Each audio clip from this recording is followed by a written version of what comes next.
These are the Great Lakes, the world's greatest freshwater treasure. They're a precious resource, and in 2008, the Great Lakes states and provinces agreed to protect the lakes. In the U.S., that law is the Great Lakes Compact. It's our safeguard for protecting the lakes from thirsty communities who want to stick in a straw, and it governs the use of Great Lakes water. The law prohibits diversions of water out of the basin except in limited circumstances when a county straddling the basin has no other source of drinking water. The compact was not intended to fuel growth and development in these communities. That's where the City of Waukesha, Wisconsin comes in. The City of Waukesha's application to divert water to the city and surrounding communities is up for review by the 8 Great Lakes governors and 2 Canadian premiers. The decision made will set a precedent that will determine the future of our Great Lakes. Known as Lake Country by the locals because of the abundance of water and large number of lakes in the area, Waukesha is one of America's wealthiest counties. It's filled with the types of homes you imagine in a place called Lake Country. Large, fancy, you get the idea. It's immediately adjacent to Milwaukee County, the most populous and most urban county in the state. During the era of suburbanization and white flight, Waukesha counties and its largest cities' populations boomed. What had been pastoral countryside turned into populous and ever-sprawling suburbs, creating the largest concentration of wealth in Wisconsin. Waukesha County's growth continues to sprawl today.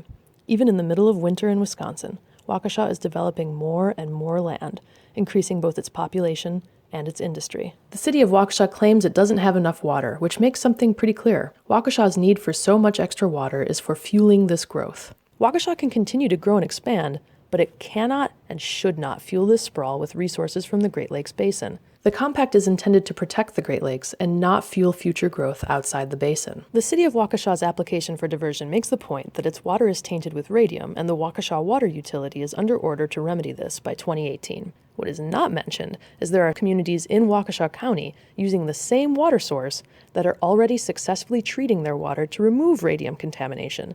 And this option is both cost-effective and allows these communities to provide safe, healthy drinking water to residents. Waukesha can provide its residents safe drinking water with its current resources, and it can do so for generations to come. Under the Great Lakes Compact, any city granted a diversion must return the diverted water back to the Great Lakes Basin. A number of return flow options are available, but Waukesha chose the option that's the cheapest and the easiest for Waukesha, with little input from impacted communities. That option is to return its wastewater via the Root River and into the city of Racine's harbor. Racine is right on Lake Michigan, and the route empties into Lake Michigan at Racine's downtown harbor. Racine, like Buffalo or Toledo, Duluth or Detroit, had a booming industrial economy during the 19th to mid-20th centuries, but then fell on hard times. These cities have had a number of obstacles to overcome, including the fading economic prosperity of their residents. The median income of a family in Racine County is over $20,000 less than Waukesha County.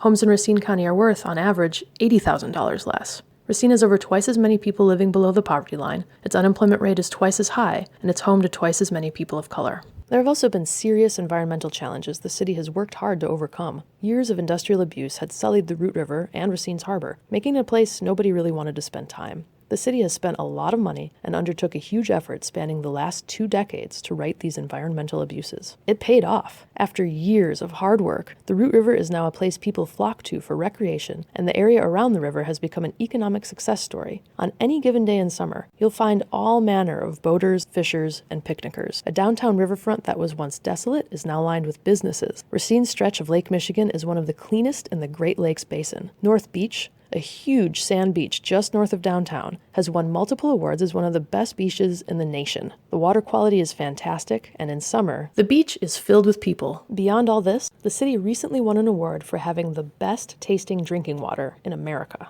All this is at stake if Waukesha gets its way. As Racine State Assemblyman Corey Mason is often quoted as saying, "We don't want to be Waukesha's toilet." But Waukesha has given Racine little opportunity to comment. Waukesha plans to dump its treated sewage into the Root River, which will return it to Lake Michigan mere steps from North Beach. This treated sewage will contain pollutants like pharmaceuticals, phosphorus, bacteria, and viruses. Waukesha and the state of Wisconsin gave Racine limited opportunity to comment on Waukesha's plan. They ignored their concerns and have done nothing to ensure that the river would be protected. Racine would have told them loud and clear, "Do not destroy what we've worked so hard to build." Racine has managed to create a renaissance for itself, with residents, businesses, and tourists enjoying its restored river and Lake Michigan beaches. The city is enjoying a rebound in economic activity it hasn't seen in decades. If approved, Waukesha's application stands to destroy this. We need to send a strong message that we are committed to protecting the Great Lakes, the jewel of our freshwater resources, for our children and their families. If we allow diverted Great Lakes water to be used for purposes beyond the intent of the compact, then we weaken the very law we put in place to protect that water.